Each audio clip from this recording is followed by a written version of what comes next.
हम बात करेंगे एसडीएम या फिर एसडीओ, इसी को कहीं कहीं एसडीओ भी बोलते हैं, को रास्ता विवाद के संबंध में आपको प्रार्थना पत्र कैसे लिखना है। यदि मान लीजिए आपके कहीं ज़मीन का विवाद है, रास्ते का विवाद है पास पड़ोस में, तो आप जो है एसडीएम महोदय को आप प्रार्थना पत्र कैसे लिख सकते हैं, उसी के संबंध में हम बात करने वाले हैं। चलिए देखते हैं। सबसे पहले आप लिखेंगे सेवा में श्रीमान उप जिलाधिकारी यानी कि एसडीएम महोदय। उसके बाद कार्यालय का पता लिखेंगे। आप जिस भी स्टेट में रहते हैं, मान लीजिए आप उत्तर प्रदेश में हैं, बिहार से हैं, तो आप जिस भी एसडीएम को लिख रहे हैं वहाँ के कार्यालय का पता लिखेंगे। ठीक है। यानी के बाद विषय लिखेंगे। विषय क्या है आपका? रास्ता विवाद के संबंध में प्रार्थना पत्र। आपके रास्ते का विवाद है और आपको ही एप्लीकेशन पत्र लिखना है।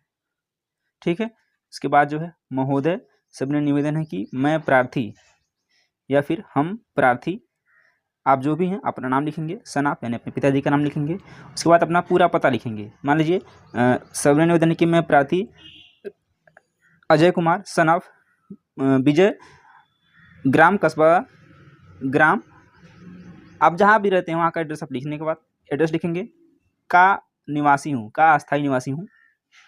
ठीक है। उसके बाद महोदय, मेरे घर तक पहुँचने का एकमात्र रास्ता ABC के सामने, यानी कि जिसके घर के सामने है या किसी खेत के बगल में है, वहाँ पे आप उसके सामने से है। मुझे नहीं मालूम कि यह रास्ता सरकारी है या निजी, लेकिन यह रास्ता चालू अवस्था में है तथा मुझे बिना बताए जिसने भी आपका रास्ता अवरुद्ध किया है, रोका है, आप उसका नाम लिखेंगे, ने रास्ता बंद कर दिया है। ठीक है। रास्ता बंद होने के कारण मुझे घर तक आने में अत्यंत समस्या हो रही है।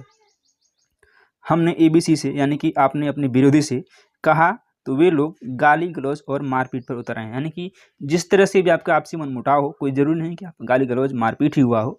ठीक है। आपके आपसी मतभेद हुआ हो तो आप लिखेंगे वहाँ पे, हमने ABC से कहा, मान लिया आपने विजय से कहा, तो वे लोग गाली गलौज और मारपीट पर उतर आए। अतः श्रीमान जी से विनम्र निवेदन है कि उक्त के संबंध में जल्द से जल्द कार्रवाई करके हमें रास्ता दिलाने की महती कृपा करें। ठीक, धन्यवाद। ठीक है। उसके बाद भवदी, आप अपना नाम लिखेंगे, मोबाइल नंबर लिखेंगे, अपना पता लिखेंगे, एड्रेस जहाँ भी आप रहते हो, यहाँ पे आप अपना सिग्नेचर करेंगे। ठीक है। और इसके बाद इतना लिखने के बाद आप इसको पोस्ट कर सकते हैं, या तो आप खुद से जाकर दे सकते हैं या फिर किसी के थ्रू आप वहाँ पर उसको भेज सकते हैं। तो बेसिकली ये था एक प्रपत्र, और उम्मीद करते हैं आपको ये वीडियो पसंद